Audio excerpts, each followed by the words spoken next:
Well, he says, you know, it's written all over your face. You're afraid of going to a seance. But he says, I know you. He says, you're going to come. And then he started to tell me how brave I was when I was aboard ship, you know, different things. He says, you're not the same man, you're changed. You're chicken. That's all I needed to hear.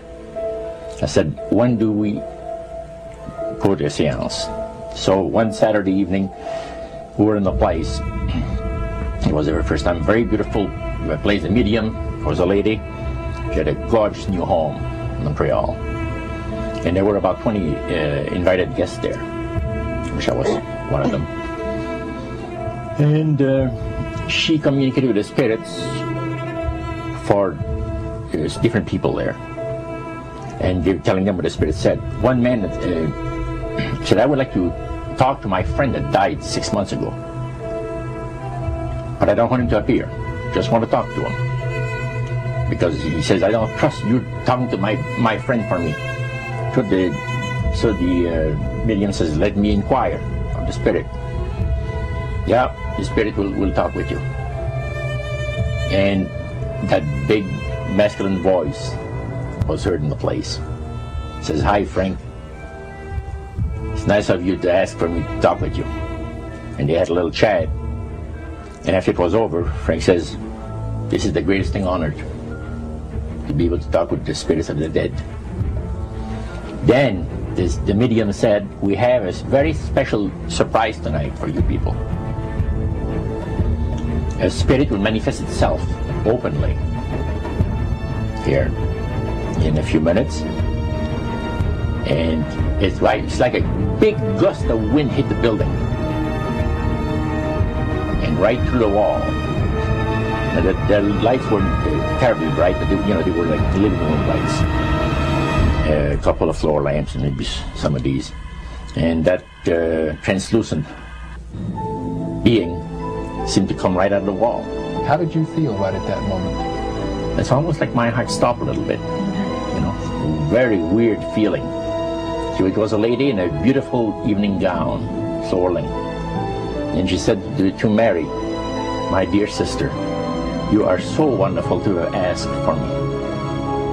And Mary fainted and fell right off her chair on the floor. And a couple of guys jumped up and picked her up, and spirit gone. And that was the beginning of it. That's how you got into it.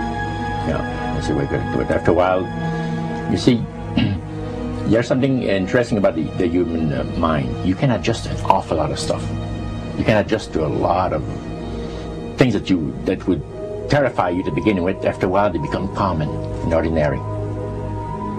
So you mean contact with the supernatural can become commonplace and ordinary and doesn't bother anybody? Yeah. In other words, the more that you do it, you're not uncomfortable. That's right. It's just not an uneasy feeling.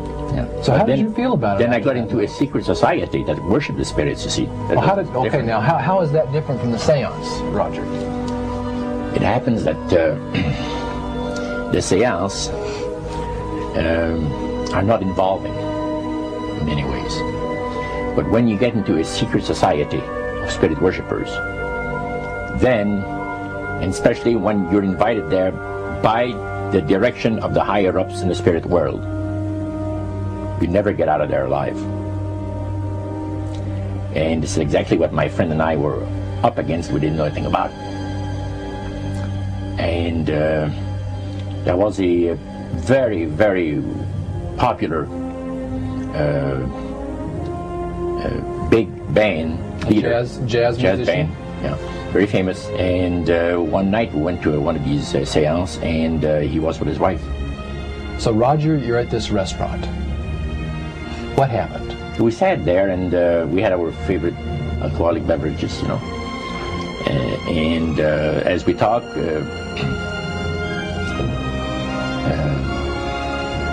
the band leader says, he says, I want power. I go right to the source of power. And he says, how do you think that I became famous the way that I am? Well, I said, you must have had some good luck. Well, he says, there's no such thing as good luck. He says, there's either some power working for you somewhere, or you don't get ahead in this world. Not in my type of occupation. So it went from there. We got talking about spirit worship. Did it intrigue you? Or did it make you want to find out more about what exactly he was talking about? Yeah. So he said the supposed spirits of the dead that you're talking with are demon spirits. They're fallen angels. They're beautiful beings. Just set it out, just like that. Oh, yeah. It didn't make you uneasy when he said they were Well, demons? it shocked you a little bit, something that you first hear mentioned to you. He said, you guys have got a great future ahead of you.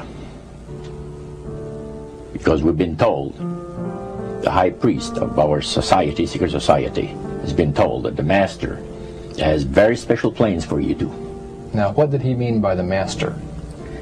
Satan. And we were interested to hear more about it. And he told us, he says, look,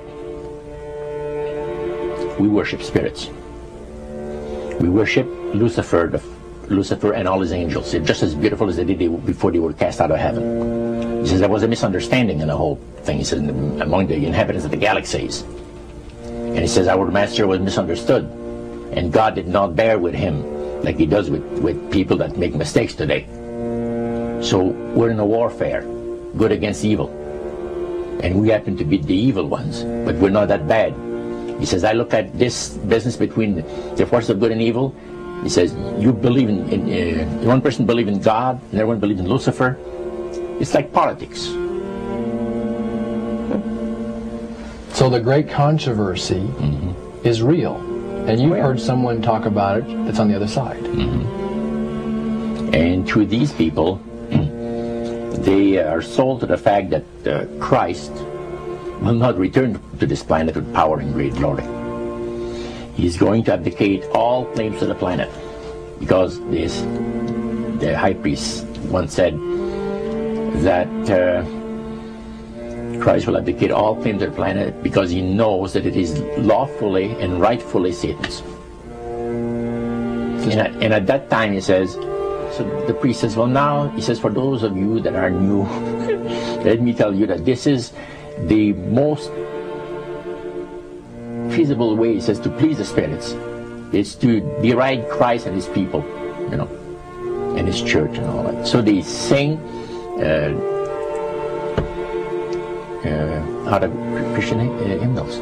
They didn't sing Christian words to the hymns, however. Well, they changed a lot of them. Yeah, and not for the good. It's a form of blasphemy. Yeah. Such as you see today in the rock music world. You see the entertainers, they have these crosses. The ladies got earrings, crosses. The guys got crosses. This is a form of blasphemy, a form of deriding Christ. You see, spirits cause the people to do that, to find pleasure in wearing this type of emblem, which is the cross is the emblem of the crucifixion of Christ to the Christians. Better to reign in hell than serve in heaven, is that it? Why not? I'm here on the ground with my nose in it since the whole thing began. I've nurtured every sensation man has been inspired to have. I cared about what he wanted, and I never judged him. Why? Because I never rejected him, in spite of all his imperfections. I'm a fan of man! I'm a humanist. Maybe the last humanist. Who, in their right mind, Kevin, could possibly deny the 20th century was entirely mine?